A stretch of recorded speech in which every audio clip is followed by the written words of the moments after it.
সুপ্রিয় শিক্ষার্থীরা, আশা করি ভালো আছো।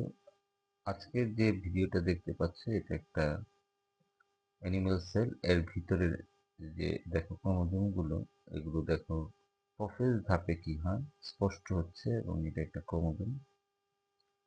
ক্রোমোজোমের ভিতরের যে লাল জায়গাটা দেখতে পাচ্ছ, সেটা সেন্ট্রোমিয়ার। আর এগুলো সিস্টার ক্রোমাটিড বলা হয়। এখানে স্পিন্ডল ফাইবার থাকে। এই স্পিন্ডল ফাইবার গুলা, এই যে দেখো দুটো সেন্ট্রিওল যখন 2 মেরুতে চলে যায়, 2 মেরুতে চলে যাচ্ছে।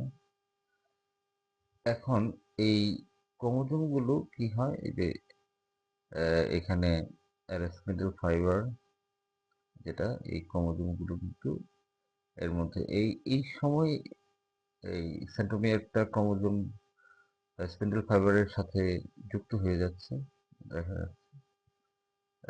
এই এরপরই আমাদের মেটাফেজ শুরু হয়।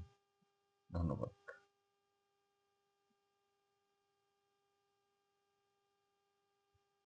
সুপ্রিয় শিক্ষার্থীরা, আশা করি ভালো আছো।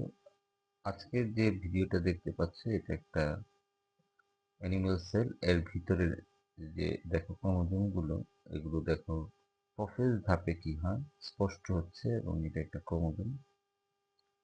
ক্রোমোজোমের ভিতরের যে লাল জায়গাটা দেখতে পাচ্ছ, সেটা সেন্ট্রোমিয়ার। আর এগুলো সিস্টার ক্রোমাটিড বলা হয়।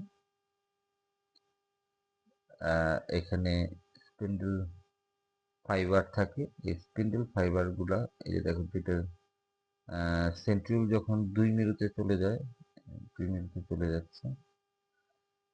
এখন এই ক্রোমোজোম গুলো কি হয়, এই যে এখানে স্পিন্ডল ফাইবার, যেটা এই ক্রোমোজোম গুলো কিন্তু এর মধ্যে এই এই সময় এই সেন্ট্রোমিয়ারটা ক্রোমোজোম স্পিন্ডল ফাইবারের সাথে যুক্ত হয়ে যাচ্ছে, দেখা যাচ্ছে। এই এরপরই আমাদের মেটাফেজ শুরু।